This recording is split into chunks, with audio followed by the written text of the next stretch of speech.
Coach Reggie Barlow. Coach Barlow, of course, and his Hornets will face Alabama A&M. Good morning, Coach Barlow. Are you with us? Yeah, good morning. Good morning, Coach. If you could talk about your bye week and preview Alabama A&M. Yeah, we had a bye week opportunity for us really to probably just like most coaches and teams around the country, and you got guys that nicked up and stuff. So we had an opportunity to work smart, practice, and not practice as long as we would normally practice, but just to get a little work in, and also gave the guys some time off so they can catch up in their studies. But all in all, it was productive, and we got back this week here last night to start our week off of practice and meetings and all that stuff to prepare for this game, Magic City Classic against Alabama A&M. Of course, it's always a magnificent atmosphere and always a good game. A&M, they do a great job. They've always done a good job of playing very physical, running the ball. They've been aggressive on defense, and they've always had solid players there that are making plays, and it's no different this year. So it'll be another big challenge for us, but I imagine both teams are looking forward to, playing in one of our biggest games of the year. Floor is now open for Alabama State head football coach Reggie Barlow. Coach Barlow, how are you looking? How are you looking health-wise with some of the guys who are banged up? Is everybody going to be a go for Saturday? Nick, that's we I think so. We got some guys that are we had some guys that are walking around with those foot ankle boots on, just because they had ankle injuries and stuff. But at our practice last night, everybody was out there and moving around except Chris Terry, defensive end, but everybody else was out and seemed to be in pretty good spirits, and some was a little limited, but everybody was out there except him. Okay, I appreciate it. Yep. Well, Coach, I wanted to ask you about what you've seen from their defense. I know they've struggled offensively, but their defense has been at the top of the league standards. What have you seen from their defense that's going to produce a challenge for you? Well, they have a pretty good size on the inside there. The Nelson kid at the linebacker position is a guy that really runs around and gets to the ball. Plays with a lot of aggression, and they are playing a good bit of people up front.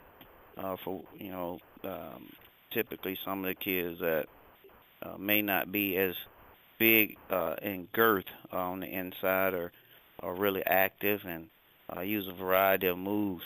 So our offensive line got to make sure that we are knee benders and not waist benders, and making sure that we are moving our feet with those athletic guys when they're in there. And then A&M has always brought pressure.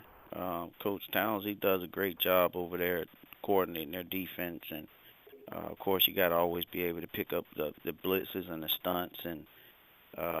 And when that stuff comes, we just got to, hopefully be able to pick it up and make a play on the perimeter with some of our receivers. Thanks. Richie, this is Mark McCarter up in Huntsville. On paper, look at your numbers, look at their numbers, look at the way the seasons have gone. You guys go in there, this game is the favorite. But would you just address how being a favorite for the Magic City Classic doesn't always mean a heck of a lot? Yeah, that's obviously it's one of those games, and we talked to our team just yesterday about, as you looked at football this weekend and all of them had a chance. I mean, you look at Georgia being a favorite for Vandy, and you got to play the game, and I think these guys understand that. I think there's been times when we felt like we were pretty good and went in the game and didn't do worth the crap. And then there are other times when we may not have been, from a record standpoint as good, but was able to go and pull the game out. So this is one of those games where it's going to be decided in the rectangle, and none of those external factors will have an impact on the game. And every year there's some guy, some kid, whether it's our team or their team, that's step up, and you may not even know who they are, but they make a name for themselves in this game. So it's the records are out of the door, as they would say. Hey, what now? Coach, can you share? Of course, as a player, you played in this rivalry, you played in the Classic, and now as a coach, can you just share your experience on both sides in terms of the rivalry and playing in the Magic City Classic? Well, I think honestly, as a player, I think our coaches back then obviously they played the game up, and we knew it was a big game, but they also did a good job of convincing us and myself of, the fans are there and they're there to enjoy the game and stuff, but I never really, as a player, I never really got caught up in the fans. It was me focusing on, my job, that play, that return, or whatever, so I could be productive, and that's what I'm trying to do with our guys, to make them understand that, every play gonna have a life of its own, and enjoy and embrace that this is a big time game, and it is a wonderful atmosphere. But at the end of the day, it's still gonna come down to blocking and tackling, picking up blitzes, making plays.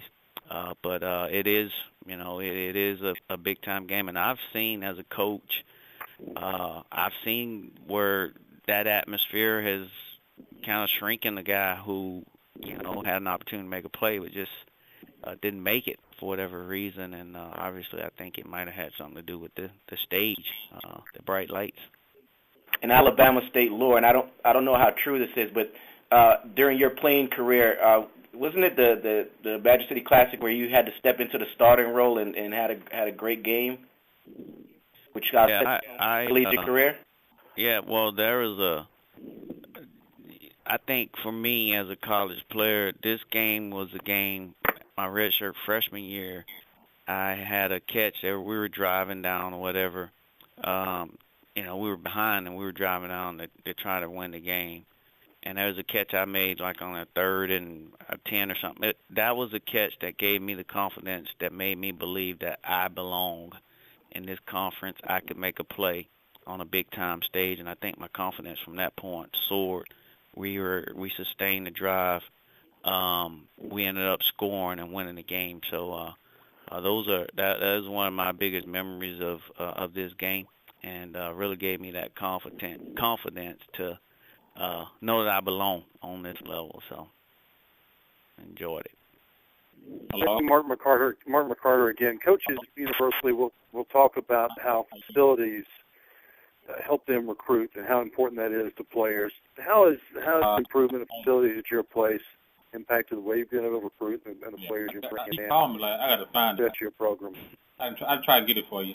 Listen to that guy talking on there. Won't mute that phone. But the facilities definitely help, and we all understand and know that. But I still believe, and this is just my personal opinion, that majority of the kids want to play 1A football, and if we're recruiting against the UAB, and of course they're Conference USA and the other conference, I can't remember, but those kids are 9 times out of 10.